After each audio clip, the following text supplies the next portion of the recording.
The best bits of Florida, the Noles, no snow, no state income tax, and the white sands of the Gulf beaches.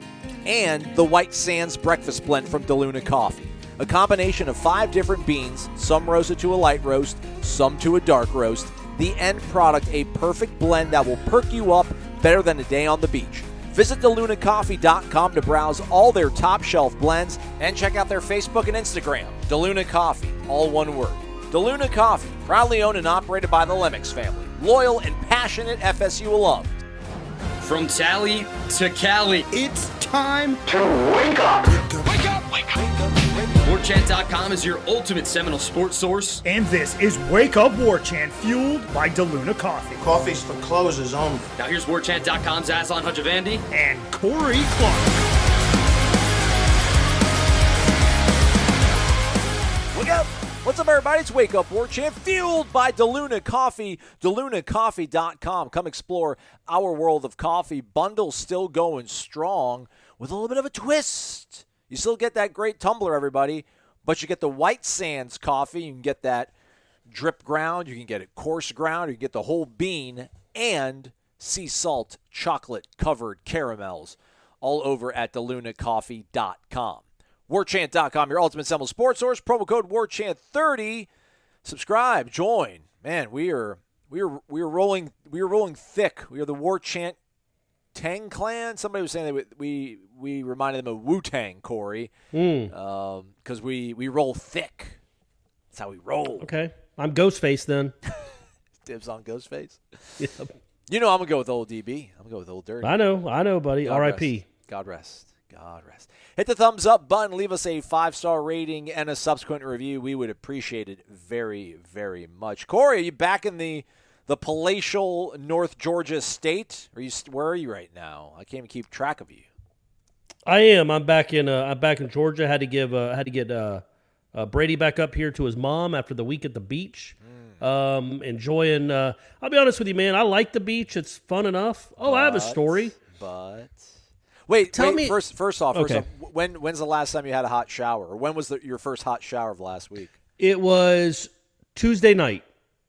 So Saturday night, Sunday night, Monday night, no hot shower. Then Tuesday around 5:30, they fixed it. Okay, it's not the worst, but that's we got a little discount. Maybe probably not as much as we should have. I don't think, but we got one. But I wanted to get your opinion on something. So we're all hanging out. The moon was incredible all week. By the end of the week, it was a full moon. But by Wednesday, I think it was Wednesday, it was mostly full, like 93% full. So it was really bright out. Mm-hmm. We're out hanging out at the beach because that's the only time I really like the beach, as you can see by my complexion. I don't like to tan, so I like it at night. It's breezy, it's pretty, just the whole thing. But these families looking for these crabs. Anyway, just a whole row of just people with headlamps or flashlights just looking in the sand for crabs. But anyway, so it's about midnight. It is exactly midnight, actually. And there's 6 of us sitting out there. The kids, luckily, are in the house playing video games. And about a 55-year-old man, stark raving naked, walks right by us on the beach. Like right between us. We're about 20 feet from the waves. Between us and the waves, he walks right by us, completely nude. I know I say naked. So what would you have done in that situation? Was he leisurely walking, or was he running around? No, he was leisurely walking, and he kind of veered towards our look because one of my buddies had his back to the beach because he kind of encircled so we could all talk, and he kind of felt his presence, like he kind of walked up on him about 8 to 10 feet away when he had probably 20 to 25 feet to the right. But anyway, no, it was a stroll. It looked like just a casual stroll. I don't know. I'd probably be in a relatively better mood than I usually am because it is the beach, it is vacation. I probably would have found it a little bit humorous, especially if I was with a girlfriend and other friends. But if it was just like myself and a girlfriend, I'd be like, dude, come on, man. Like, what are we doing over here? Well, and it was late, but there were still a few families like looking for these godforsaken crabs. Like there were still kids out there. So I called 9. It's midnight, though, man. What are well, you right, sure, for crabs but still, you're not supposed to be walking on the beach nude. That's crazy. You're right. So I called 911. Okay, I would not have done that. I did that. Okay. I did that. Well, what I was worried about is he might walk up. I literally, and then so my buddies went because he walked past us about 200 yards, came back and walked past us again. We shined a light on him, like, dude, what are you doing? And he just turned at us. He looked at us, as like looking for my shorts or something like that. And I'm like, that's a little bit better. I thought maybe he was just some, wanted to be one with the earth and was. No.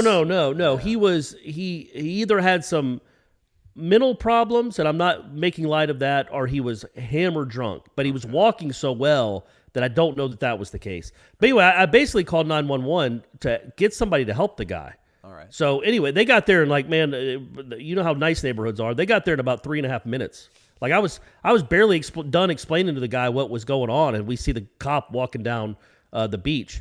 And so he took him away, came back about 10 minutes later. They found his clothes. Okay. He put them on and walked out. But I didn't know if that was an overreaction, but I really did. Like it wasn't so much that he was going to startle some adults. He might run into some college kids that might make fun of him or beat him. I don't know. I don't know how people react to that differently. But I really wanted him to like get some help because clearly something wasn't going on right for him that night. Okay. All right. I see where you're coming from. All right. So that was the thought there. It wasn't like me kind of like I thought you were being a party pooper. But no, you're just looking out for your fellow man. All right. Yeah, and I wasn't trying to be, I wasn't trying to be a tattletale. I thought the guy might need help. So I've been looking in the mug shots the last few days in that particular part of the state and haven't seen anything, but I'll keep you guys posted. Amazing. Only to me, man. Only to me does that stuff happen. Literally, our kids had just walked in like 25 minutes before, too. Thank goodness. Yeah. So when are we at? We're like 2 weeks away from camp opening up, Corey. Can you believe it? August 7th, y'all. August 7th. First day. I thought it was August 6th. 6th will be, I think, the availability with being Mike Norvell. With he. Yes, with he. And select players. Okay. So the 7th it begins. And here we are. Maybe we can sneak in another break. I think we'll maybe just only do another show this week. But there's a lot, I guess, to catch up with on ACC Media Days. But before we get to that, I don't know how much of that you caught up on, Corey, with you being a little bit out of pocket, but still engaged, know what's going on, cranking out content. It was crazy. Mm-hmm. I'm editing video, enhancing it, and there's a Clark column up on warchant.com when I'm in Charlotte. It's I don't want to say it's not fair what we're doing right now. Everyone's on notice. Everyone's on notice. We're here to snatch souls. We're the SEC, man. Yeah, let's talk. We just got we're getting Texas and Oklahoma with Cameron and Lang. Yeah. Lang's already on board. Yeah, man, this is just what we do.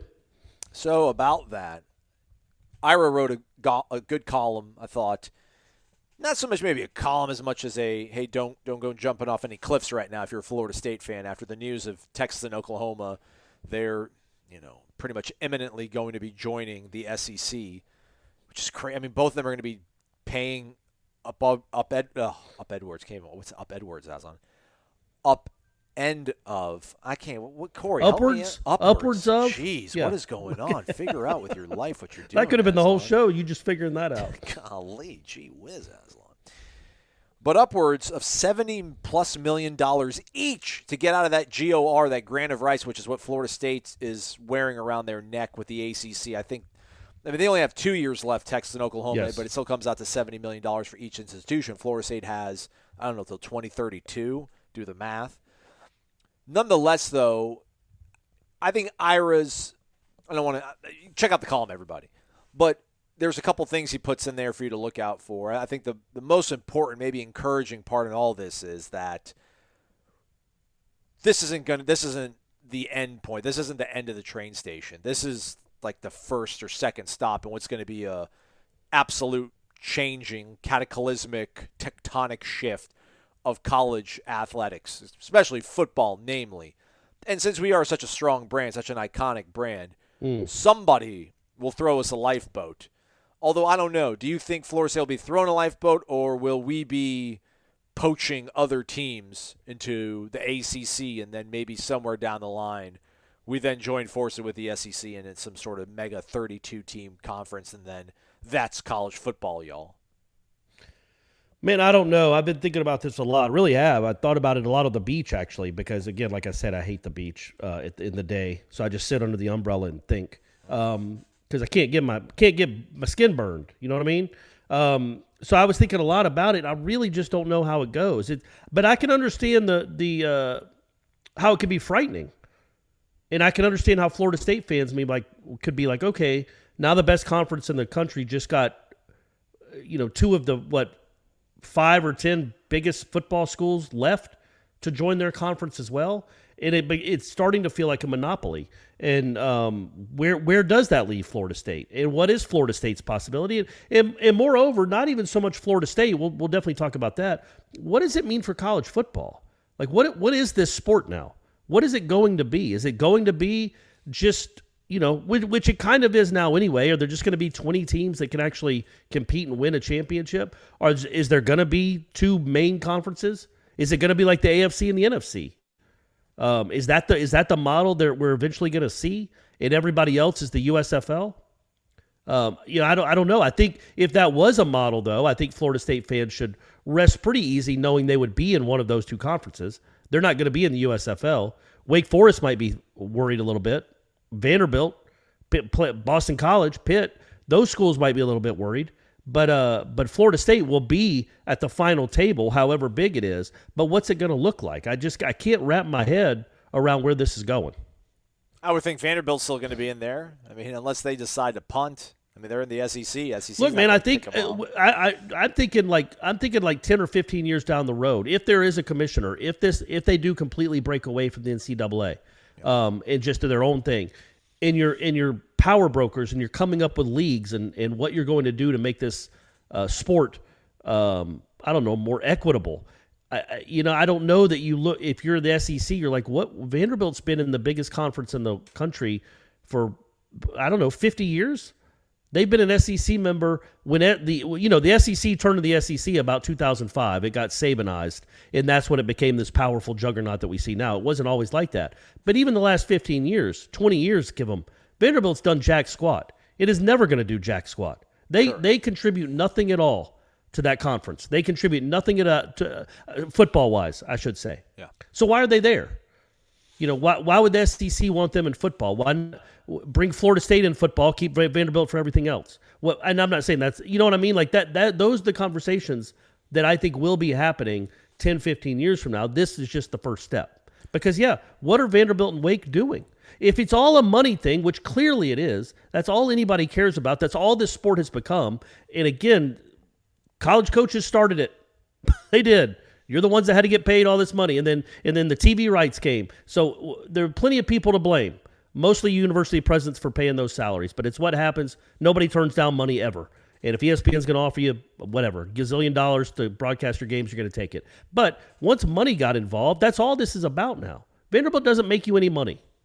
So how in 2040, when you're trying to figure out the best way to have a competitive league that everybody wants to watch, nobody watches Vanderbilt. Those ratings are terrible. Why is Vanderbilt at the table when somebody like Arizona State or Oklahoma State isn't? They've had more success. They have more football history than Florida State. But anyway, I don't know, man. I'm really I just don't know why the SEC would make this power play just to set the stage for dissolving in the next 10 years.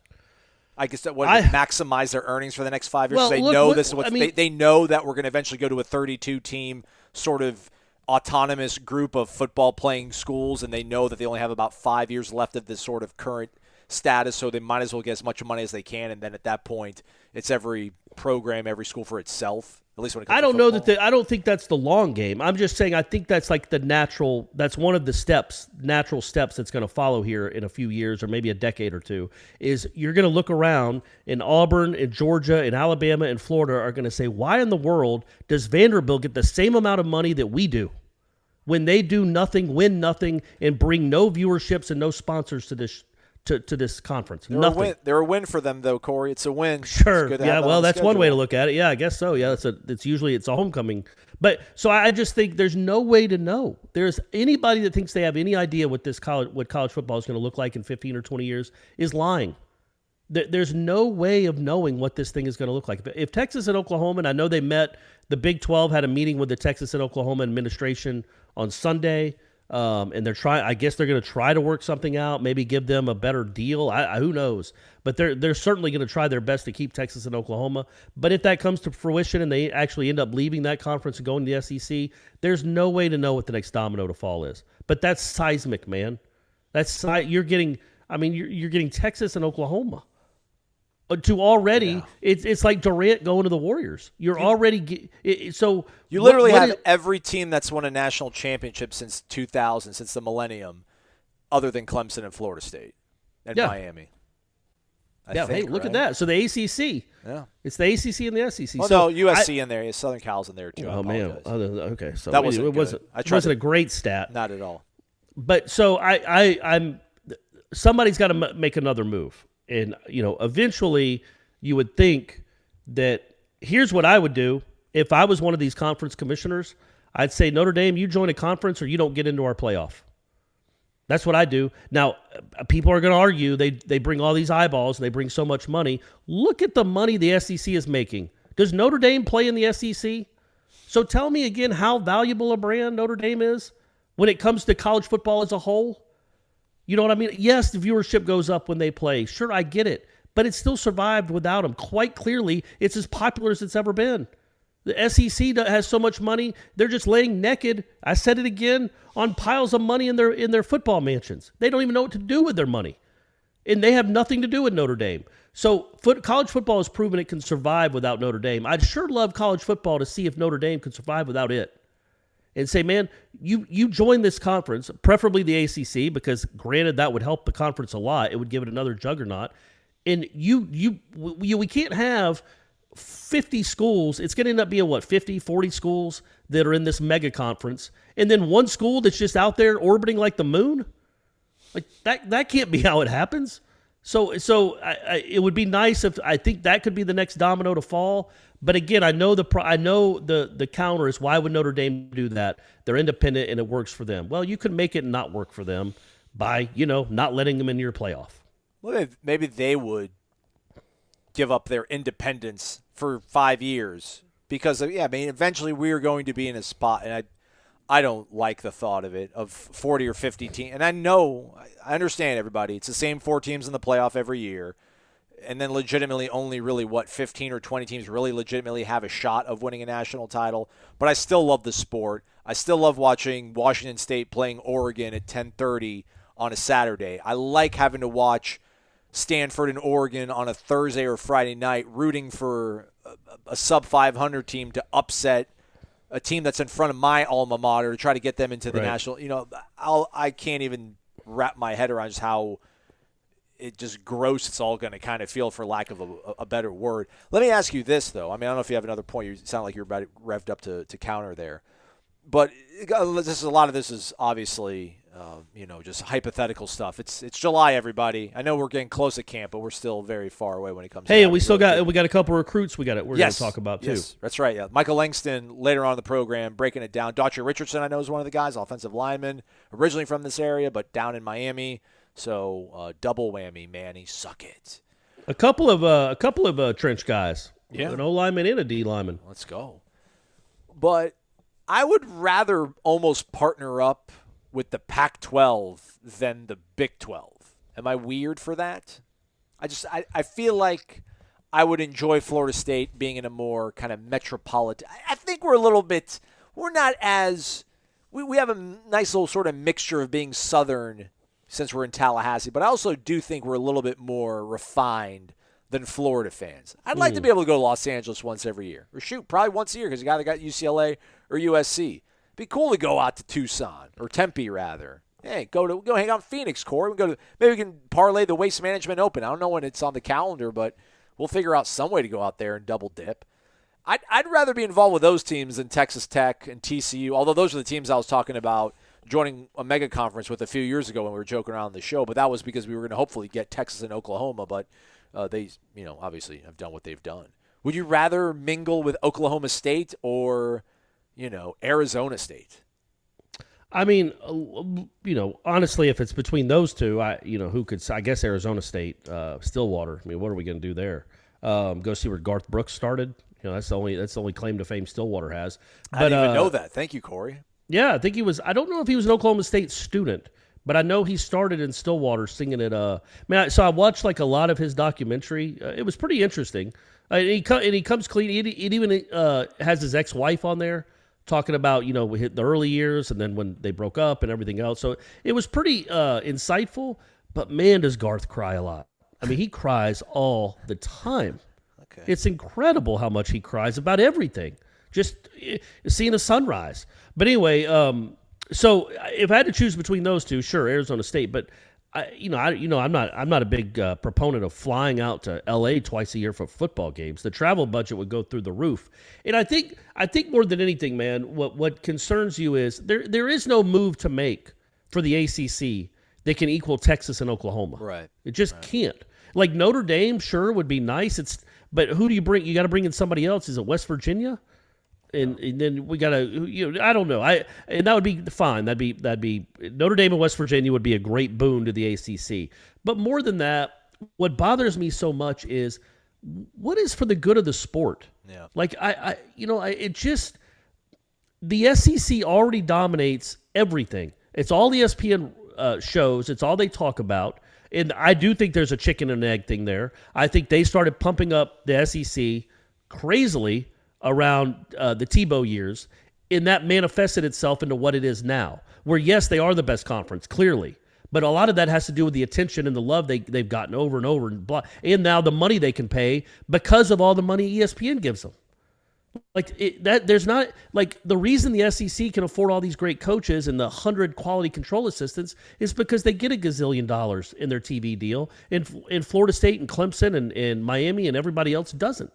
And Oklahoma State doesn't. So is this good for the sport? Like, can there not be somebody that – and there's no commissioner.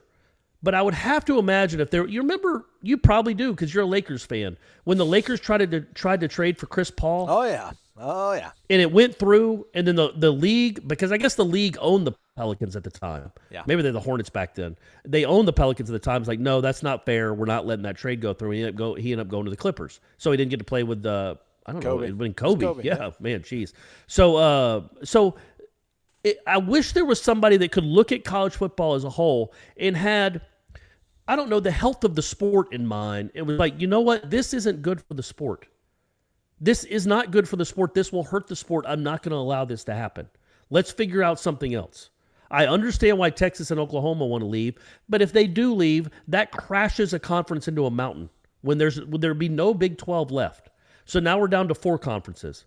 And the SEC just gets bigger and bigger and bigger. And it's like the Super League they tried to do in Europe with the soccer. Yeah. And it's like they shut that down. Yeah, there's up because the fans rose right. up. But unfortunately, the most passionate, vociferous fans in this entire thing are the SEC fans, and they're just celebrating this.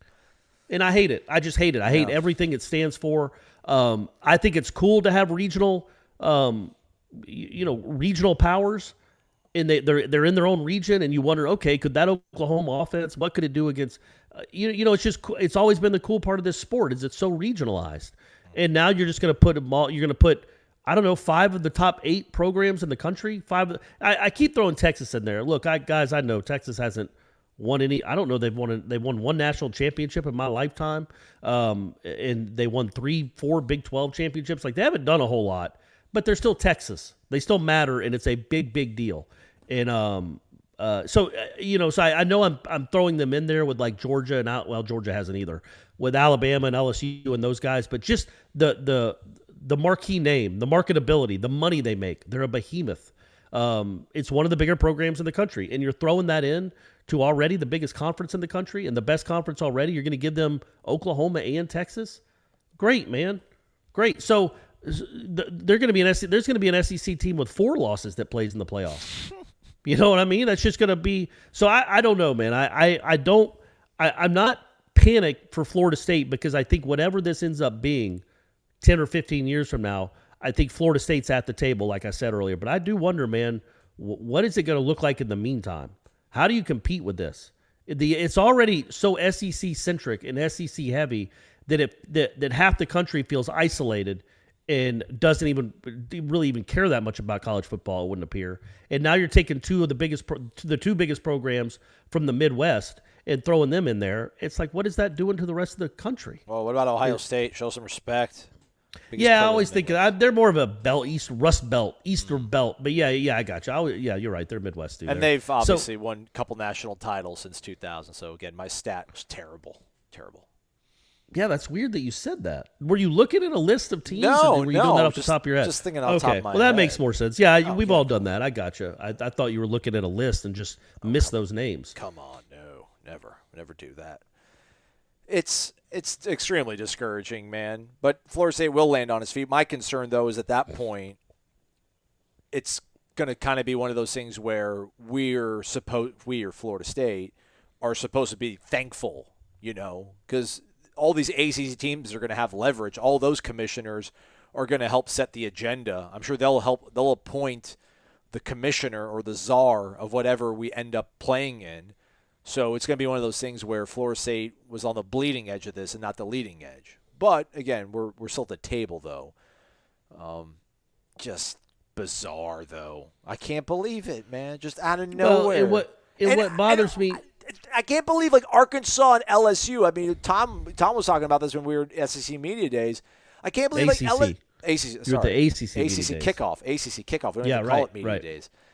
But if you're LSU, why would you vote for this? How does this? I mean, I know the money helps you obviously, but in terms of recruiting, this gives Texas a little bit more juice to come in and start trying to poach some of your players out. It makes it a little bit more difficult for you to go into Texas and poach some of their guys out. Arkansas as well. You could at least hang your hat on, hey, we're in the SEC. If you're in northern Texas, come play with us. And three of these guys need to say no, because it sounds like A&M, although A&M's softening up and talking about, they're going to reassess things. What do you mean reassess? You've been the redheaded stepchild in that rivalry in that state since the beginning of time. And now you're going to, maybe we'll think, no, stop this. Jimbo's got to love that. Oklahoma's governor. Hey, man, you're an Oklahoma State alum. If this happens, you've ruined Oklahoma State athletics for the rest of time. You will be tied to this event. People will know your name infamously, in a really bad way. Whoever the dude was that shot Archduke Franz Ferdinand and started World War I. Right, Corey? Right. Yeah, that's right. You nailed it, buddy. Good job. I don't even know who's the guy that shot him, though. John Wilkes Booth. There we go. See, infamous, I say. Yeah. Somebody needs to step up. I saw Texas, the state legislator stepped in and tried to, a couple, state legislators have signed some sort of bill trying to get it passed through where if Texas is going to leave a conference, they need to get some sort of approval. So, but nonetheless, the genie's out of the bottle, though, right, Corey? The toothpaste is out of the tube. You can't put it back in. They'll figure out a way to make this happen or, dissolve entirely. Maybe this speeds up the whole autonomous collegiate process. Before you tweet at me, people, obviously I know John Wilkes Booth didn't shoot Franz Ferdinand. He shot JFK. And yeah, man, I don't know what I can't even fathom what it's going to look like. I think disheartening is a good word. Not even so much I wouldn't even think. I mean, maybe SEC fans are all puffing out their chests for something like this, but man, I just think even SEC fans are what do we need this for? What do we need this for? And of course, they're going to vote on it because it's more money, and that's what drives everything. And the problem I'll have, and I'll keep making this point, is it's like if the NFL paid all the teams in the NFC East, they got 40% more money to spend on players and to spend on coaches than the rest of the NFC East and the NFC South. Those 8 teams got more money to spend on players and coaches than everybody else. Because the NFL has a salary cap and they have revenue distribution. Every NFL team gets the same amount. Imagine if they didn't. Imagine if the Cowboys and Eagles and Giants got a bigger cut. Well, they would probably be better. And that's what's happening in college football. And the SEC's the best. Of course we're going to write about the SEC. Of course we're going to talk glowingly about the SEC. Of course we're going to rank 8 of their teams in the top 9. Well, yeah, but you're the reason they're this. Because you gave them all, it's not a competitive playing field. And I don't know what you do about that. I guess you don't. I guess even though ESPN broadcasts all these conferences, I guess they're still going to be cool It would be like paying it'd be like paying the NBA Western Conference more money from their rights deal than the Eastern Conference got. But they don't. In the NBA in the NFL certainly is parity based. There's a lot of parity there. It's all parity. Every team's built to go 8-8. But in college football, the ESPN has set this up. I guess CBS you could throw in there too. These TV contracts have made it such a tilted landscape that the SEC's on top, and it's impossible to get near them as a conference because the gap keeps widening. And you better believe ESPN knew about this long ago. Now you're throwing Texas and Oklahoma into the mix. So, but hey, good luck everyone else, all you little plucky upstarts. If you're pretty good, we'll talk about you a little bit. But then when you lose in the playoffs, we'll make fun of you and talk about how the SEC's dominant once again. It's like, man, this is what it's gonna be like for the next 10 or 15 years unless something changes. Maybe for the rest of our lives. We got to root for Dabo now. Ugh. Yeah, right. Yeah, you know what I mean? Like, at least that would break up the behemoth is if Dabo or hopefully Norvell, somebody can crack this code. Dabo has a little bit, but wait until 2030 when Texas and Oklahoma are in the mix. And it's going to be like the NFL and the AFL. And the AFL's ratings weren't anything close to the NFL's ratings until Namath won the Super Bowl. But it's like, man, it's not an equitable, it's not a fair playing field. It's just not. And it's crazy to me. It is absolutely insane that Vanderbilt in Missouri, in Kentucky, in the Mississippi schools that have never won jack squat ever in anything, save for baseball, congrats Bulldogs, are going to make, $25 million a year more in football TV rights than Florida State and Clemson? I mean, come on. I mean, I get why wasn't fair to Texas and Oklahoma either. Like, I get why they're like, this is crazy. Vanderbilt makes $22 million a year more for their football TV rights than we do, and we're in the playoff every year. If you're Oklahoma, you got to be like, what is that? That doesn't make any sense. So I get why they'd want to go where the money is. But it just, there's no way there's nobody in control. There's nobody that's in control of this money. The conferences are off by themselves doing their own thing, and ESPN has deemed the SEC the most valuable. And it's not most valuable by a small percentage. It's most valuable by 40 or 50% more valuable. And so the ACC, you try to make do with the best you can. So anyway, that's what's frustrating about it. And it's just going to become more and more the chasm is just going to become wider and wider now that you have flipping Texas and Oklahoma in the SEC probably. Can you imagine a weekend where they do Red River Shootout at noon, Florida, Georgia at 3:30, and then they tell Alabama and Auburn Iron Bowl is just going to be moved up into October, and then they put the Iron Bowl on at 8 p.m. Oh, just a triple header of rivalries? Yeah. Nah, they'll do that with the Egg Bowl, man. And they still can do. They'll also have Auburn, Georgia. They can schedule later on the season. Yeah. Florida 10. I mean, Texas, Alabama, Texas, freaking Florida, LSU, Texas, LSU. Ah, man.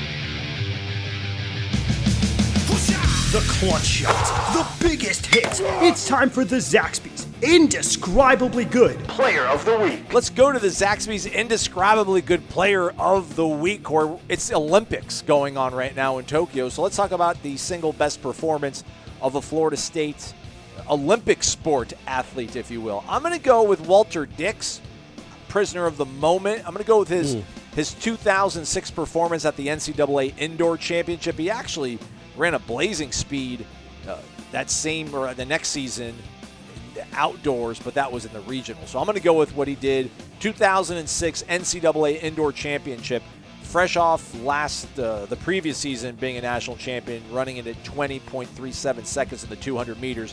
He shaves off a whole tenth of a second, goes 20.27. Multi-time national champion for the Noles. Walter Dix, my Zaxby's Indescribably Good Olympic Athlete Performance of a Week. I was lucky enough it's a good choice. I was lucky enough to see him. I got to stand on the infield. I was standing next to Bob Brayman, the head coach, and Jim Lamar. It was for like a tune-up meet, and Dix was running in, and he ran past me in the 100 meters.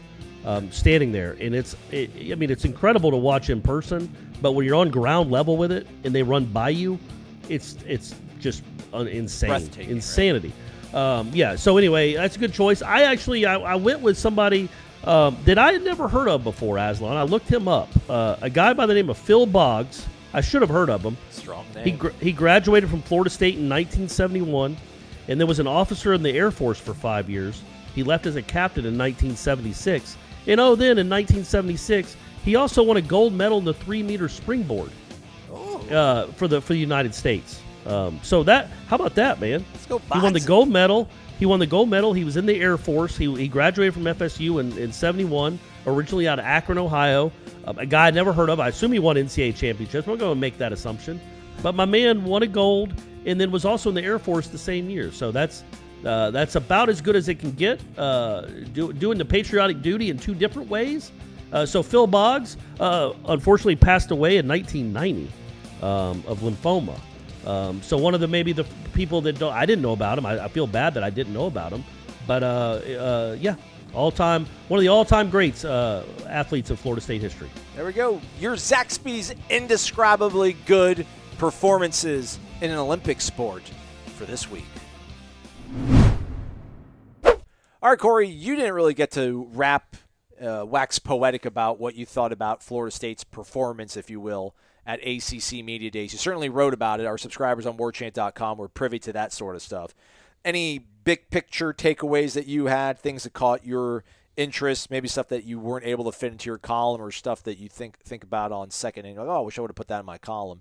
Jordan Travis, Jermaine Johnson, Mackenzie Milton, Mike Norvell, they gave us, we had access in the morning, just local. Yeah, can I ask you about that? Sure. What was that? So for the folks that don't know, I was at the beach.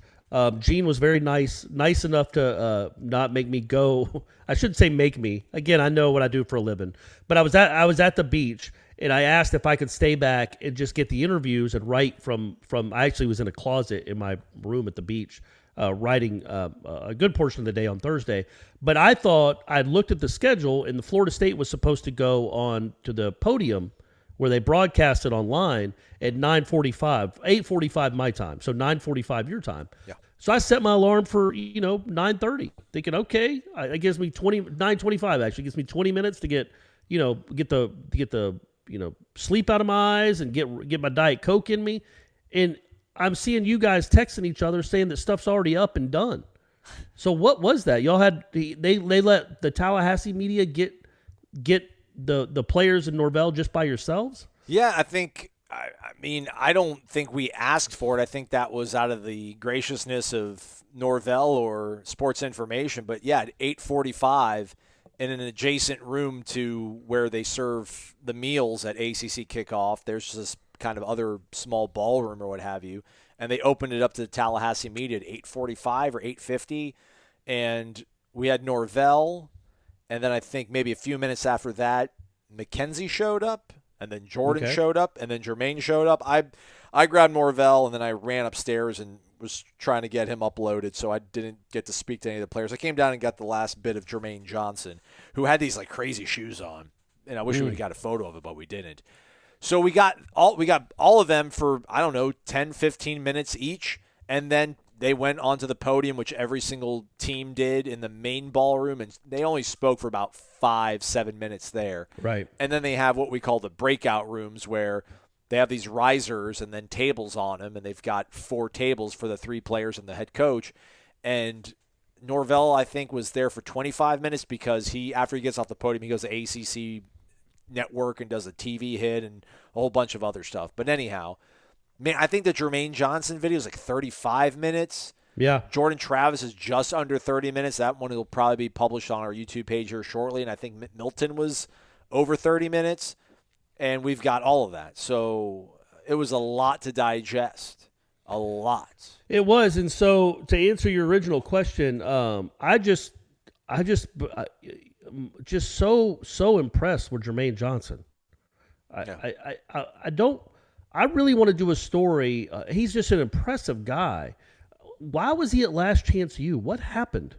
He was a late bloomer. That was a good junior college.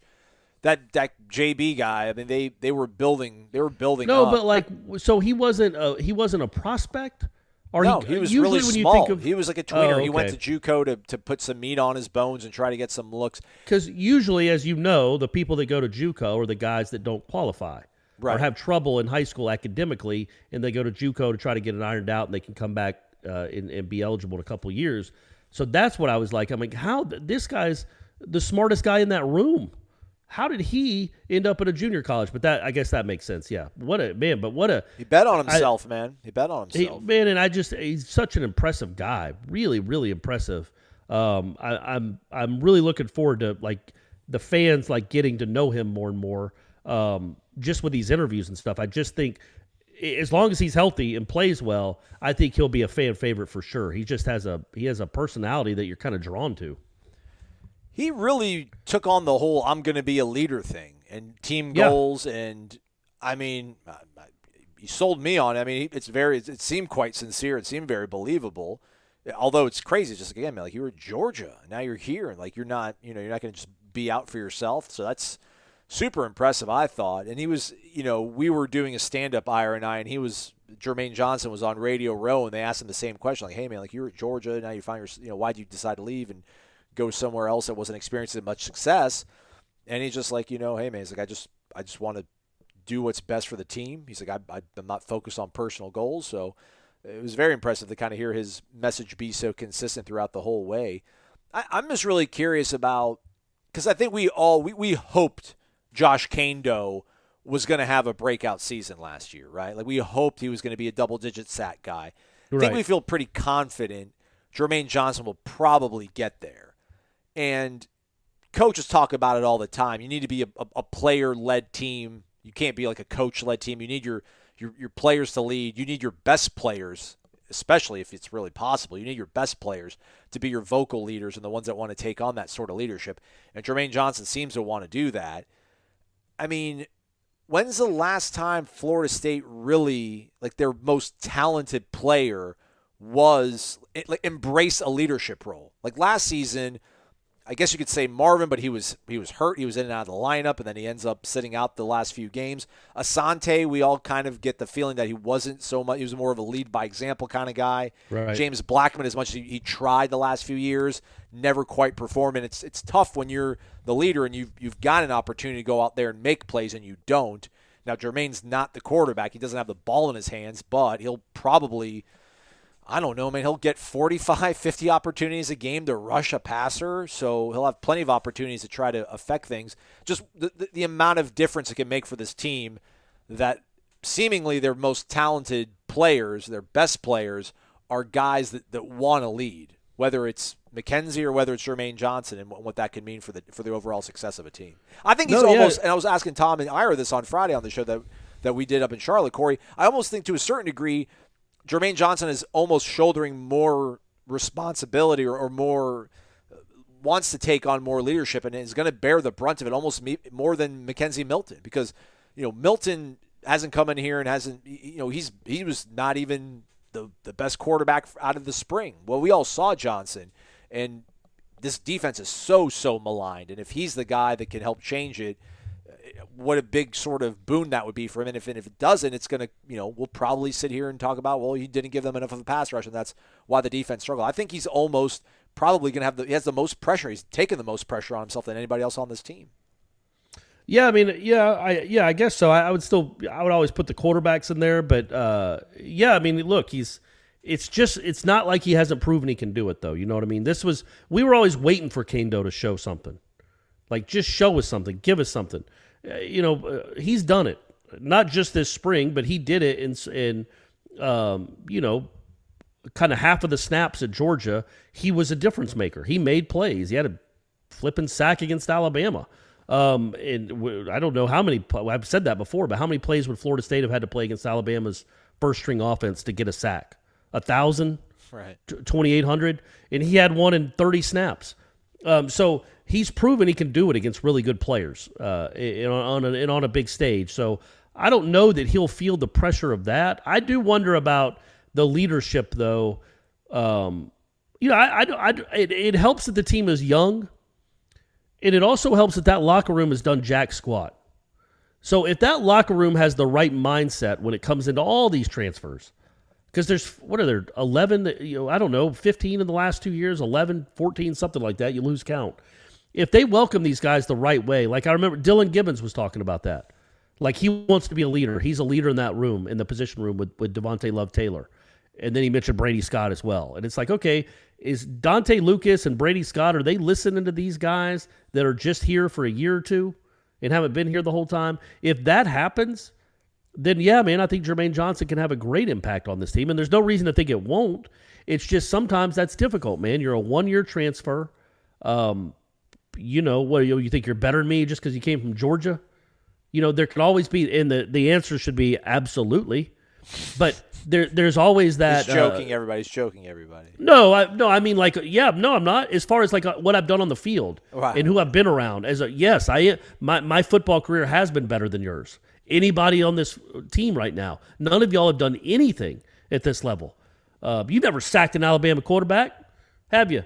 So I think I think as long as they take that leadership from those guys, then yeah, man, I think I don't know if the pressure's I don't know if I agree about the pressure, but I do think he really wants to be a leader. And I think they need leadership. And you can be a leader even if you're only there for 1 year. I know that's weird, but you can be. I mean, Jameis was the leader of that team, and I know he was there in 2012, but he was redshirting.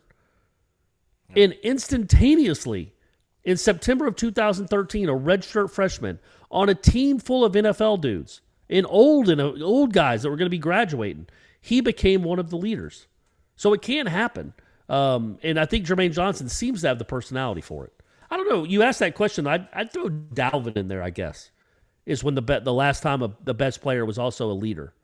Dalvin always struck me as I know he was more of a lead by example guy. And he nailed it. He crushed it in that regard. My thing is, like, listen, it's 17-13, third quarter against Notre Dame, and we got to get them off the field. We got to get the ball back, try to get some momentum. Right. Like, and if Jermaine Johnson doesn't get to the quarterback and they throw a 60-yard pass for a touchdown, I don't know, maybe we'll nitpick at the defensive back who gets beat in coverage. But a quarterback, the offensive line can let you down. The receiver can drop the ball. Who am I throwing the ball to? I mean, look at my receiving core. What do I got to work with here? But Jermaine Johnson can single-handed, it's 3rd and 8. You have no responsibility but get to the quarterback. And if you don't, all these guys that are looking at you to be the leader, because I'm sure they're all buying and they saw what he did in the spring. They know how good he is. So they're going to follow him. And that's what I mean. And I'm not trying to project what happens this season or whether he'll be successful. But, like, when you step up and you want to be the leader, man, like, you want to own this unit. You want to be the guy that's setting the example for them. You're going to have opportunities throughout a game to affect them. You will. You're not a linebacker. You're not, you're not the strong safety. I guess a safety. I don't know. I think a defensive end can affect anything. Is the second most impactful player probably on a football field these days behind a quarterback. And if he can't do it, then you start falling into the, I remember asking, what was the calling card of this team? Like, what was the identity of this team throughout these struggles that they've played well from? They've got onto big leads on certain teams. They've fallen out behind the gate, right out the gate. And somebody who's just like, anytime something bad happens, they just fall apart. Like, that's just been, that's the common denominator of everything. Like, something bad happens, they usually just kind of come unraveled most of the time. And those are going to be a lot of the situations, like 3rd down. And if you can get off the field finally, that can change everything. So that's what I was meaning by him taking so much sort of ownership or a lot of pressure on him. Not bad pressure, just no guts, no glory. He's going to have opportunities to do things, and if he doesn't, then we'll kind of see how cool it is to be a leader when you're not able to get to the quarterback. But I hope he will. I do. I really do. Me and you both, buddy. Me and you both. All right, that's good for now. Let's talk recruiting, though, Corey. Let's get Michael Langston on the line. Florida State going strong. They had an elite camp as well on Sunday. We'll get all the latest from that right after this. You had a really busy Sunday, but before we get to that, a quarterback commit last week, everybody. We didn't mention on the podcast, Corey and I, but Chris Parson committed to Florida State, 4-star quarterback, real big-time talent. So the momentum was building there. And then on Sunday, can we say the floodgates opened on Sunday for Florida State, Michael? Yeah, somewhat. I think the floodgates have definitely opened for the offensive line. I mean, this is 5 offensive linemen in one class. I mean, is this FSU? Like, is this Florida State? Because I'm not used to this. Getting 5 offensive linemen. Daughtry Richardson committing today, which is certainly big news. They've been on him pretty steadily. I think FSU's been the favorite for a while. And then later in the day, which this was unexpected because this morning I got kind of a tip that, hey, you might want to watch him for a commit watch. And then when you saw all his family together and bringing that, it was like 10 family members. It's like, that's usually a sign that, hey, something's going down today, with Daniel Lyons. But 2 South Florida kids, 2 big pickups, 2 big guys that they wanted from the start. Daniel Lyons actually was at the previous elite camp. He worked out with Odell. Obviously, he's really tight with Odell. They did a great job as far as recruiting him. He was one of their major targets, along with Bishop Thomas, who's also already committed to FSU. So I think the 2 guys that they had the best relationship with and they worked the hardest for, I think Odell knocked it down. And then with Daughtry, he's originally from Tallahassee, played at Tallahassee Godby, my alma mater. Wearing my blue today, guys, for Godby, but not really, but I just want to say that. But Daughtry, I mean, Kentucky and Miami made a big surge at the end, but I think FSU was just a team that was in his heart from the start. And bottom line is they have a rock star in Alex Atkins. I mean, let's just call it what it is. I mean, the guy does an unbelievable job the way he connects with players, and he knows how to finish the job in getting the kids they want. And they're going to have a surplus of offensive linemen coming in there. I mean, Daughtry's going to actually enroll early, so I think there's a lot of things that are looking very positive for this offensive line class. Potentially, not saying it will be, but potentially, this is probably the best class I can remember doing this since I've been covering recruiting, and that goes back to the Jimbo years, even back to 2011 or 13. I'm not. That's 16 was really good, man. Dickerson and Jawan Williams. Jawan didn't work out, but they were really highly touted. But these guys are right on par, I would think, though. Mike. Yeah, they are. They are, and then you still have Jalen Early, who I think they look good for. That's a 4-star offensive lineman as well. Still pursuing Julian Armello, who's a 5-star, and then you also have Elijah Pritchett, who was on campus today. And I think the momentum is there with FSU with Elijah Pritchett. So I think there's a lot of positivity. When have you ever heard me talk this highly about offensive line recruiting? And then I'm talking about high 4-star guys and even a 5-star sprinkled in there. I mean, that's just not something we're used to. And like I said, Alex Atkins is a rock star. That guy is amazing. And they're doing an amazing job on the offensive line. Yeah, man. I mean, we got Daughtry Richardson in the boat, Quayshawn Sapp in the boat. He was at the elite camp, if I'm not mistaken. Kanaya Charlton in the boat, Aloba, and then to the guys that you mentioned still out there. This is a very impressive haul for Florida State, man. Daniel Lyons, that's a name that I wasn't very familiar with. How did that all kind of come about, Michael? Well, like I said, he attended the last elite camp. He came over there with his good buddy Dante Anderson, who's a 4-star defensive end, and he has always raved about Odell Higgins. Like, he's really liked Odell. Odell did the best job of just connecting with him personally. Even though there was a lot of Miami chatter about Miami, I always felt like, and I've told people on our site and our board that I felt like FSU was the leader, and I think they just stayed consistent on it. And like I said, Bishop Thomas and Daniel Lyons were the 2 guys that we always heard the most. Now I think Bishop is the number 1 guy they wanted, and they got him first. And then I think Daniel, they just kept pounding and just stayed consistent with their message of, we need you. We feel you fit to this defense perfectly. I think he knows what Odell does with defensive tackles. That doesn't even need to be debated or talked about. I mean, Odell is a master at producing and developing really talented defensive tackles, and I think that really stood out a lot to Daniel, but also the relationships he had with Odell and the whole staff.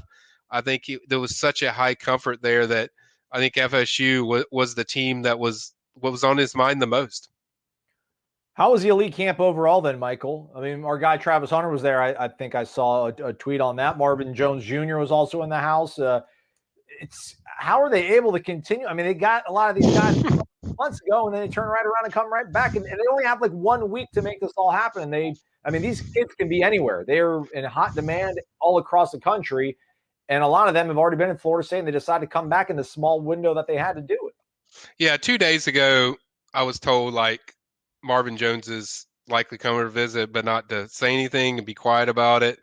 I got that from an FSU source that indicated to me that he was coming over, but wait until he is there or close to being there before saying anything and indicating something. So we kind of knew that he was likely coming for a visit. The big surprise is Shaytree was with him, his dad, which is pretty cool.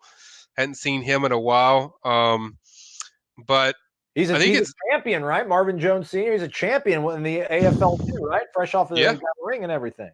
Yeah, and so I thought that was pretty cool, just seeing both of them there. And I think with Marvin, I think it really speaks to like people put tags on people with legacies, like they just expect it's like a layup.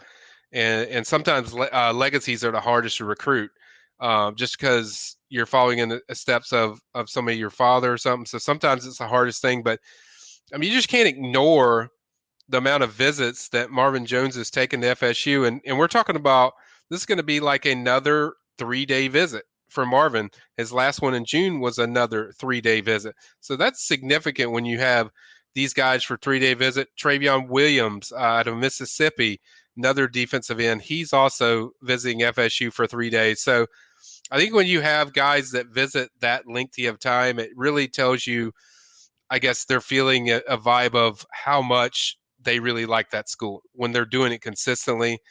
The elite camp was fine, or I should call it's called the Seminole Showcase from what I was told.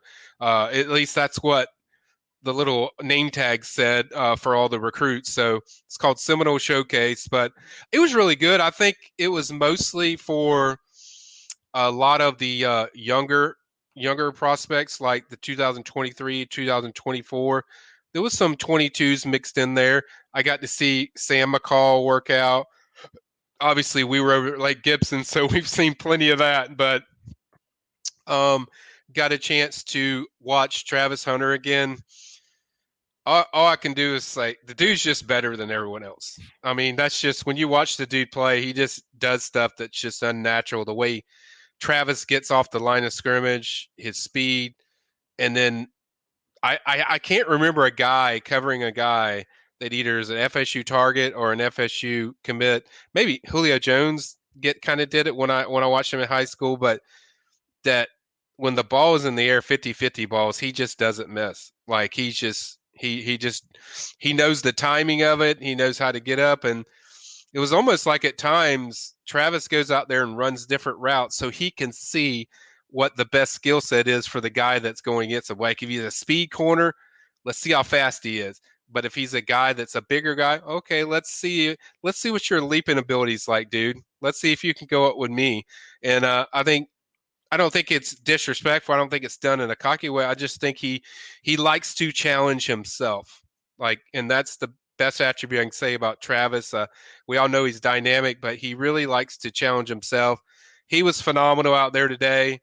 I would tell you my biggest takeaway was what I saw from Brian Courtney at tight end, working out. He was phenomenal. Austin Cox was out there taking over Aslan's space as far as doing video, did a great job. He's got some video coming up, but Brian Courtney shocked me the most, just how quick that guy is. The way we don't even have a picture for him. I mean, who does that? Come on, Rivals. But he was very good. His height and weight's I think that's very close. I would even say he could be up to 6'4" if I'm not mistaken when I looked at him today, but 6'3", that sounds about right. But he is so much quicker out of his routes than I expected. Now, I know he's been playing quarterback at his high school, but he said he's been working like on route running and all these different things with tight end, since that's the position he's going to play, tight end / H-back.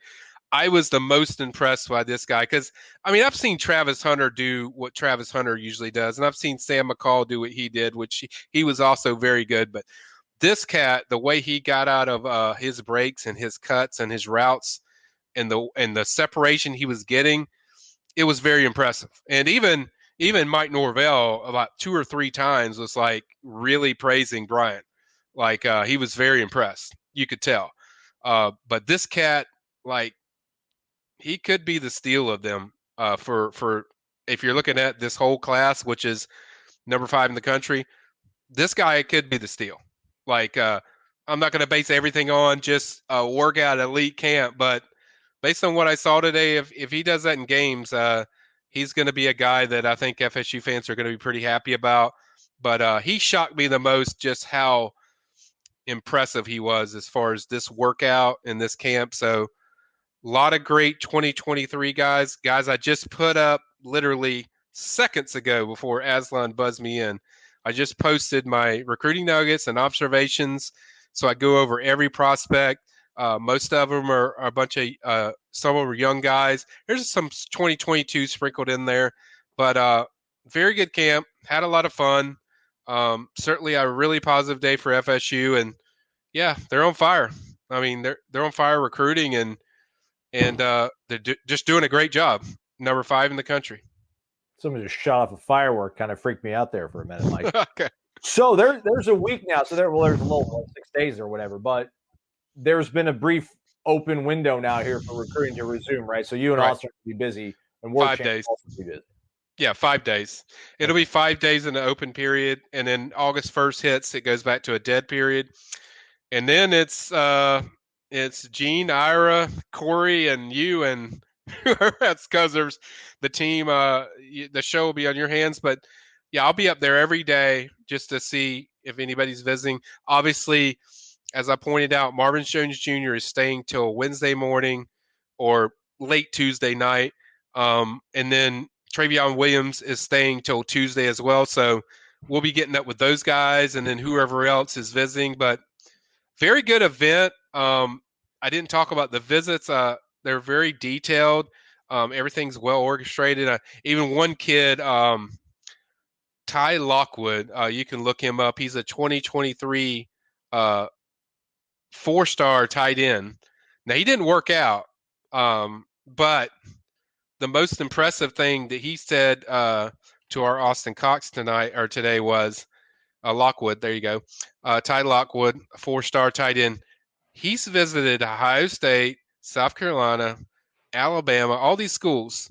And he said today, FSU is probably the best visit I've been on. So I think that speaks volumes to the level of what they're doing on these visits, the way they're connecting with players. And Ty mentioned, like, there's no lull time in between the visits where you're sitting around just bored at certain points. There's never a time where you're bored in this visit. And I think that spoke really big volumes to me, just how impressive the job they're doing of a team that came off a 3-6 record. That says a lot when you're doing a better job than Ohio State is doing on visits. So, or at least in the feelings of certain recruits, you're doing a better job.